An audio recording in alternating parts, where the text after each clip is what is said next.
Isang paalala, ang video na ito ay ayon lamang sa aking sariling pananaliksik. Hindi ko nais na pilitin ang sino man na maniwala sa videong inyong matutunghayan. Kung hindi kayo kumbinsido sa mga impormasyon at taliwas ang inyong paniniwala sa kaalamang aking ilalahad, maaari kayong gumawa ng sarili ninyong pagsisiyasat para sa inyong kakontentuhan. Ang videong ito ay gabay lamang sa mas malalim na kaalaman at pag-intindi at hindi gawa ng isang profesional. Naniniwala ako na malaya tayong magbigay ng opinyon at suhestyon bilang malayang mamamayan ng Pilipinas. Maraming salamat po.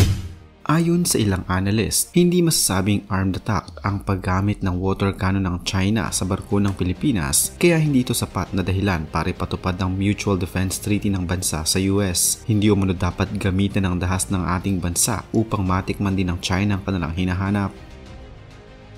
Pero marami ang nagngingit-ngit at nagsasabi na sapat na umano itong dahilan upang direkta na tayong gumanti sa China. Paano umano kung sa pagbomba nila sa atin ng tubig ay lumubog ang ating mga barko? Paano kung may malubhang masaktan at ang mas malala pa, paano kung may masawi dahil sa ginagawang ito ng China? Para sa ilan, hinihintay umano ng Pilipinas na may magbuwis ng buhay mula sa ating mga tauhan bago tayo gumanti. Ayon din sa ating hukbong sandatahang lakas, hindi umano sapat ang water cannon para maglunsad tayo ng pag-atake. Mas magiging malala lamang umano ang sitwasyon kung sakaling tayo ay gumanti ng pisikal.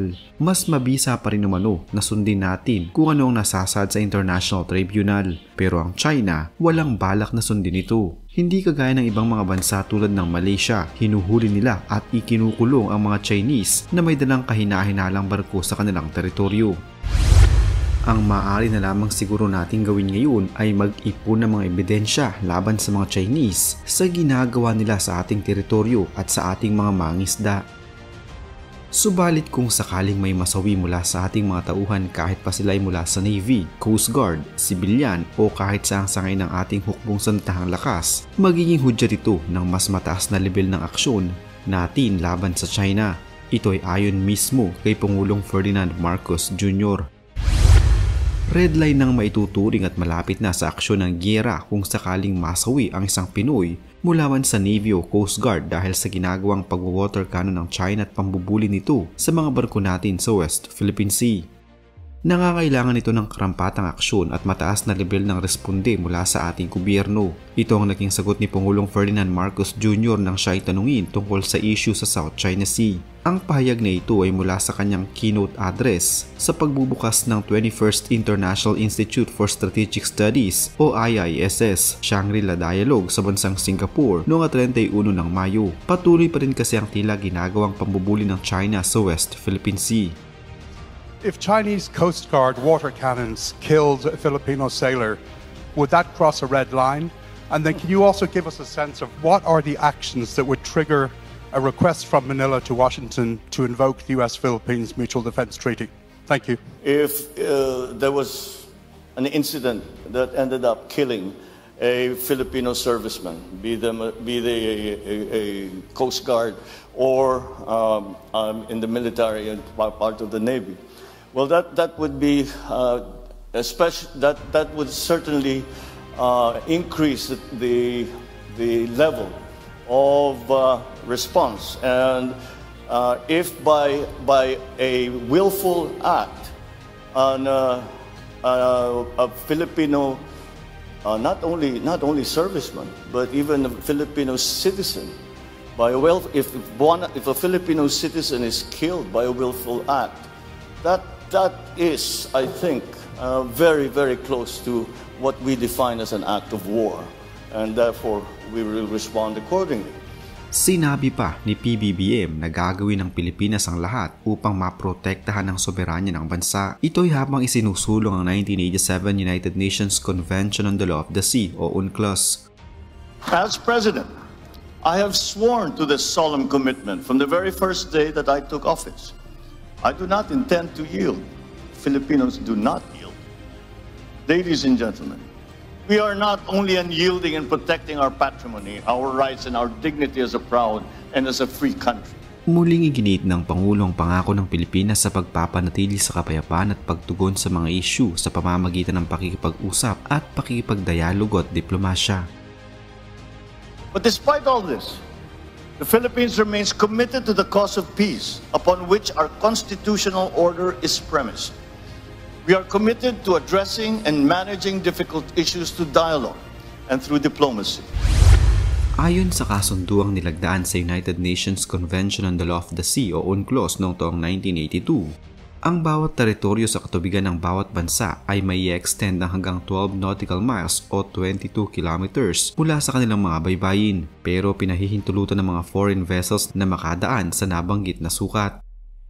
Bukod dito, ang bawat coastal countries gaya ng Pilipinas ay maaaring maglagay ng kanilang tinatawag na Exclusive Economic Zone o EEZ na nag-e-extend muli ng nasa 200 nautical miles o 370 kilometers mula sa kanilang mga dalampasigan. Sa nasasakupan ng EEZ ng bawat bansa ay maaari silang mangisda, magtayo ng kung ano-anong mga isla at gamitin ito sa pagpapaunlad ng kanilang ekonomiya. Ang lahat ng bansa ay sinunod ang patakaran na ito, kabilang na ang ating bansa. Ito ngayon ang sinusunod at pinagbabasehan ng maraming mga bansa tungkol sa kanilang nasasakupan, ang 200 nautical miles na Exclusive Economic Zone. Pero bukod tanging China ang ayaw itong sundin sa ngayon. May mga nag-overlap na teritoryo mga bansang Brunei, Malaysia, Vietnam at Pilipinas, pero hindi nila ito pinagtatalunan o pinag-aawayan. Ito ay dahil nagkakaisa ang mga bansang ito na kontrahin ng China sa nais itong angkinin ng buong South China Sea. Kung matatandaan noong taong 2016 kung saan pumanig sa Pilipinas ang desisyon sa International Court of Arbitration, isa marahil sa pinaka-ipinagbubunyi ng mga Pilipino ay ang bahagi ng desisyon na sinasabing walang batayan ng historical claim ng China sa South China Sea. Ito ay dahil sa 9-dash line o ang katubigan sa loob ng linyang nakamarka sa isang lumang mapa ng China. Nakabatay ang karamihan sa mga inaangkin nitong bahagi ng dagat. Sinasabi sa ruling na hindi tugma ang historical claim ng China sa mga probisyon ng United Nations Convention on the Law of the Sea o UNCLOS. Mahalagang naipunto ng tribunal na sa pagpirma at pagratipika ng China sa UNCLOS noong 1980s ay tinalikdan na nito ang kanyang historical claim sa mga teritoryo. Walang karapatan ng China na angkinin ang mga pinagtatalunang bahagi ng South China Sea dahil sa gate nitong 9-dash line. Kung sakaling gantihan ng Pilipinas ang China sa pag-water cannon nito sa atin, narito ang mga posibleng mangyari. May ilang mga eksperto ang nagsasabi na ito umano ang magiging hudyat ng mga mas matinding gulo sa South China Sea. Mas pagiging malala pa ito sa kung paanong paraan tayo gaganti. Kung halimbawang sa ating pagganti ay may masawi sa panig ng China, hindi mag-aatubili ang bansang ito na gantihan tayo bilang palagi silang handa sa mga ganitong pagkakataon. At kapag lumala ito, tiyak na magdaratingan na din ang mga kaalyansa ng dalawang bansa. Bukod sa Pilipinas, ilan pa sa mga bansang kalaban ng China pagdating sa South China Sea ang Vietnam, Malaysia, Brunei, Taiwan at Laos. Ipinagpipilitan ng China ang kanilang mapa na may 9-dash line kahit pa ayon sa International Tribunal ay hindi ito maaaring pagbasehan upang angkinin ng China ang kanilang nais na makuha, ang 90% ng South China Sea. Kung mangyari man na gumanti ang Pilipinas sa ginagawang pambubuli ng China sa atin, makikitang pagkakataon din ito ng mga bansang ito na lumaban at ipagtanggol ang kanilang bansa dahil tiyak na madadamay din sila. Magiging battleground ng South China Sea ng away sa pagitan ng China at mga bansang hindi nito kasundo. Tulad ng kasalukuyang nangyayaring gulo ngayon sa pagitan ng Israel at Palestine na kung saan damay na ang maraming mga bansa at grupo. Malaki umano ang posibilidad na ganito din ang mangyayari sa South China Sea. Tulad ng ibang mga nagiging dahilan ng isang kaguluhan sa pagitan ng mga bansa, walang kahit na sinumang bansa ang makakatiis na patuloy silang ibuli tulad na lamang ng kaso ngayon ng China sa ginagawang pambubuli nila sa mga bansang nasa paligid ng South China Sea, kabilang na nga dito ang Pilipinas.